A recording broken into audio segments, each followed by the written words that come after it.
So we had a lot of breaking developments in the Tara Reade story. We see that she continues to get more and more corroboration for her stories. Most recently, there was a court filing found in 1996 that just adds even more corroboration, and it kind of lays out that Tara Reade was very traumatized by an event that happened under the watch of Joe Biden and their staff. So this is even more corroboration on top of what she already had, like her brother and her neighbors coming out and corroborating her story. But that's not the main reason I made this video, because I saw the morning consult poll that literally every single liberal and every single Democratic loyalist pretend they didn't see. Obviously, there's a lot of Democrats that don't believe Tara Reade, but Democrats are a very small percentage of the electoral base. According to Morning Consult, Tara Reade is plus 21 with independents. When it comes to when they ask the question, do you believe Tara Reade and do you not? So this is giant, because obviously there's a giant circle jerk going on in the Democratic Party where they want to smear Tara Reade as a liar. There have been a lot of blue check marks that have been coming out and smearing Tara Reade, and they pretty much expose themselves as hypocrites. I love with the recent interview with Megyn Kelly, and when the full interview with Megyn Kelly releases, I think you're going to see these numbers increase even more, because Tara Reade, when she talks about her trauma and her sexual harassment issues she had with Joe Biden, with Megyn Kelly, she sounds really convincing, and we only seen a few clips of that full interview.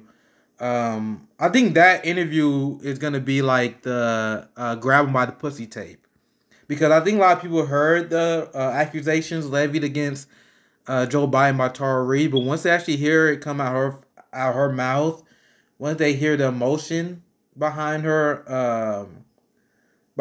claim, when they hear her talk to her, when they hear her talk live, I think those numbers only gonna increase. But I think that's the big number that matters right now, the independent number. Another interesting interesting fact I saw when I was looking at the morning consult numbers, well, um, I saw that mostly men believe Tara Reade. I think men is like plus 10 when it comes to believing Tara Reade. Women are only like plus 1. Or they may be minus 1. Sorry, I don't remember on top of my head. But men believe Tara Reade significantly more than women do. Why is that? I'm not quite sure, honestly. Maybe because white women still love Trump. Remember, white women voted for Trump. Maybe maybe because men, I don't know, man. That's a mystery to me. That's a mystery to me. But maybe because Trump got majority of men support, and they just want to see. Actually, I think that's it. That probably it. I think if you look at the support, I think Donald Trump got a lot of male support, and I don't know, man, because this is among all males, I guess. But anyway, I'm super glad that they're losing the independents, because that shows that only partisan hacks is actually buying the talking points that are coming out of the Democratic Party. The Democratic Party is essentially repeating the same attack lines we heard Republicans use against Brett Kavanaugh. Against Christine Blasey Ford. Why did she wait so long? Why did Tara Reade wait so long? Why did she change her story? Like, these are the same kind of right-wing attacks we saw Christine Blasey Ford be subjected to during her accusation of Brett Kavanaugh.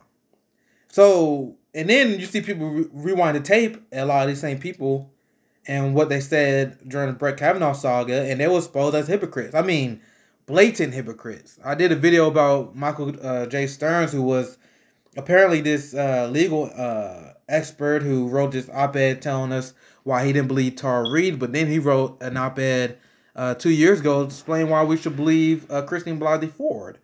And during that op-ed he wrote in defense of Christine Blasey Ford, he defended a lot of the attacks that he was leveling on Tara Reade, even though Tara Reade had way more corroboration than Christine Blasey Ford. So I find that very, very interesting, and it's hilarious to me because we are literally seeing Biden bros tank Joe Biden in the polls as we speak, because we see his lead decrease in the polls already, and we only in May, and we already seeing the decrease in the poll numbers on Joe Biden, just because their attacks are so, or their attacks on Tara Reade have been so nasty. What came out yesterday was the big attack that they was using against Tara Reade. They were trying to say, this is how disgusting they are. They were saying that Tara Reade hired a former Trump campaign contribution lawyer, right? But you want to know what they conveniently ignored? They ignored the fact that not only did he donate to Trump, he donated to Rakeem Jeffries. And not only that, but most important is that this same lawyer was representing Christine Blasey Ford, and he represents a lot of accusers for sexual assault. So, damn if you do, damn if you don't, if you Tara Reade, right? So that's why I think this is a big deal, because with the story still being this young, even though it shouldn't be, but due to the media exposure of the story is still young, and independents have widely supported Tara Reade, and there are 40% of the electorate, way more than Democrats. So we're seeing the Democrat Party dig their grave in real time right now. Dig their grave. It's just unbelievable that they want to sacrifice Me Too for Joe Biden.